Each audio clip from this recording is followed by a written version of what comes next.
বন্ধুরা আপনাদের কাছে আবার ফিরে এসেছি বন্ধুরা। আইটেমের নাম বন্ধুরা পরে বলছি, অবশ্যই লাইক কমেন্ট শেয়ার করবেন আমাদের দেবতাকে। ঠিক আছে বন্ধুরা, এখানে মুগ মুসুর ডাল দেখছেন বন্ধুরা, ঠিক আছে। আর আইটেমের নামটা বলছি বন্ধুরা, সোয়াবিন কারি, সোয়াবিন কারি বন্ধুরা, ঠিক আছে, সোয়াবিন কারি, ঠিক আছে। খাওয়ার ইচ্ছুক থাকলে আমার ফোনে ফোন করবেন, আমি আপনাদেরকে সহযোগিতা করব, ঠিক আছে বন্ধুরা। আর ওখানে বাসমতি চালের ভাত আছে, ঠিক আছে।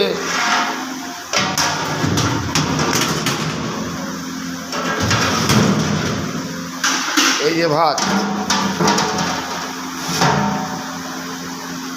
অবশ্যই আমাদের দেবতাকে লাইক কমেন্ট শেয়ার করতে ভুলবেন না বন্ধুরা।